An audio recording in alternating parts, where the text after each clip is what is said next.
Good evening, Ms. Coulter. Forgive me for asking more of a lighthearted question, but I was wondering, who do you think would win in a brawl between you and Michael Moore?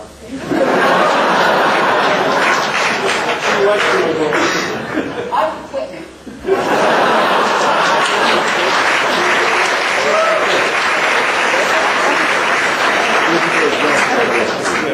Okay. Good evening, Ms. Coulter. I was wondering if you could define the word fascism for me, so that we may better clarify the term Islamofascism, and also especially considering that, as you described, a lot of Islamic extremism is stateless. I don't think it really needs to be a state. I mean, it's tied in with the nihilism of Nazism, of communism, of a total control of other people's lives. Unfortunately, I mean, I suppose you can say any government is to some extent fascist. That's the position of the libertarians. The problem with the libertarians or the anarchists is you can't enforce no government. All governments, to some extent, are controlling people. Yes, that's true, but that's why we have a limited government. If you say, oh, we're going to have no government, well, who's going to enforce no government? If there's no government, you will have some do-gooder organizations starting up, and judging by their history in the Soviet Union, China, Germany, and elsewhere, these do-gooder organizations tend to be extremely oppressive. It's basically, you know, the governmental version of the mob. I mean, the family, the Colombo family, they're not state organizations, and they can have fascist tendencies. It is a totally controlling force in your life, and that is what the Islamics are looking for. They want me in a burqa. I'm sorry, they want me dead. What are the specific parts of fascism? Like specific points? I'm sorry, you're going to have to go to a dictionary for a better, more complete definition than that. I think I'm giving you a pretty good one. Hi, Anne. I consider myself a conservative Republican, but last semester I took a class on Latin American-U.S. relations, and I did a research paper on immigration, and after doing that, I came to the realization that, well, I switched my position on immigration. And so my question for you is... From what to what? I was conservative in that I thought immigration should be more controlled and whatnot. And now you're for illegal immigrants running across the border. I researched both legal and illegal immigration and found two things. One, they're a net plus for the economy, which as a Republican, I discovered that I should always support. And the second thing is, I can show you that on the paper if you want. I bet you got AIDS.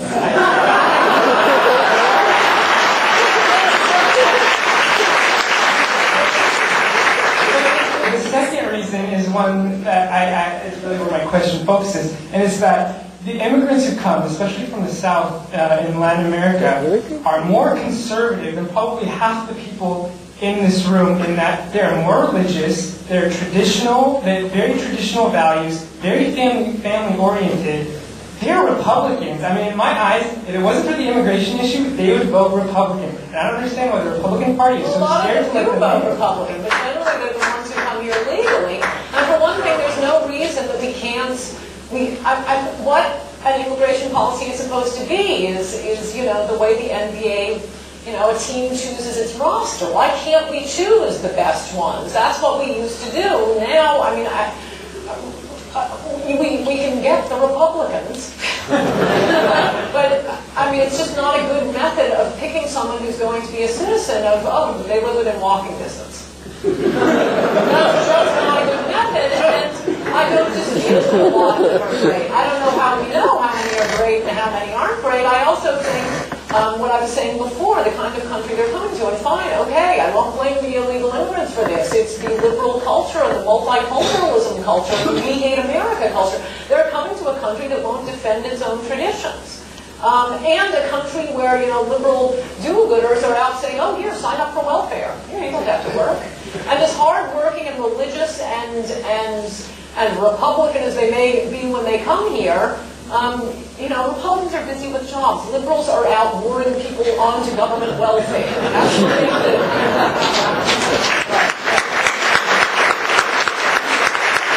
I just wanted to point out that I feel like every year, America is becoming more secular, less religious, and less traditional. And here we have an entire population of immigrants who are coming, bringing those values, bringing the American dream. We should want that, and we should foster that and protect I just want to that. make sure that's I was able to hear you speak at CPAC and talk about certain Democratic candidate quite candidly. It was pretty nice to hear. But I'm wondering about Republican. Now we are 8 months later. You talked about how you like Duncan Hunter.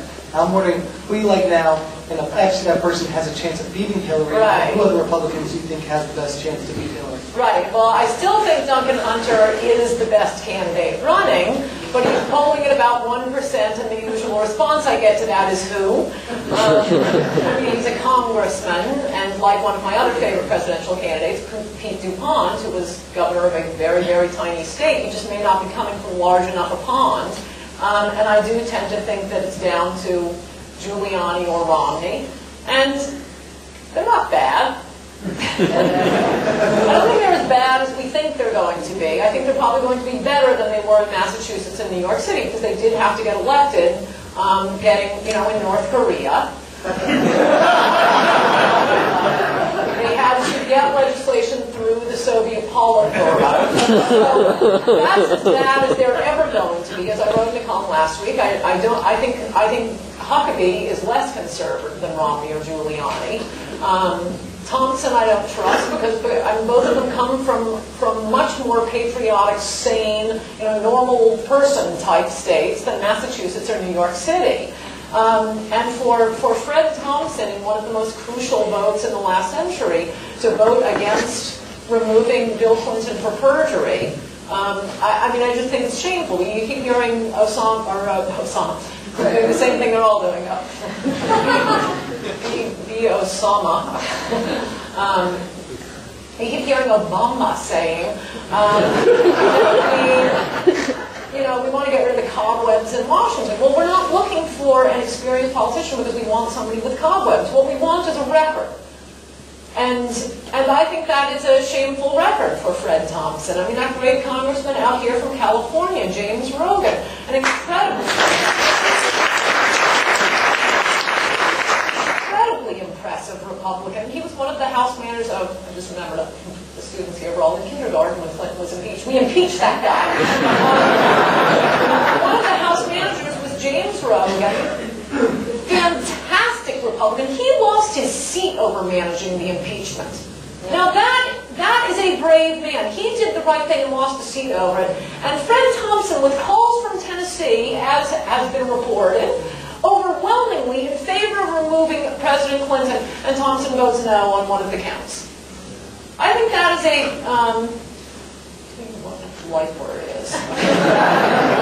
Okay, well I can't think of it. A very bad thing to do. Whereas Giuliani and Romney, I mean, I don't know as much about Romney, and maybe I'm just talking to very hardcore conservatives not willing to make compromises in Massachusetts. A lot of them were not very happy with Romney. I can tell you right-wingers in New York City love Rudy Giuliani. I mean, he's got to give us something on abortion. He's got to say, I don't care, he doesn't have to be a flip-flopper, but if he's seeking the nomination of a party that's pro-life, I mean, it's just driving me crazy how arrogant it is for him not to change his position on that. He is as out of step with the Republican Party on life as Ron Paul is on national defense.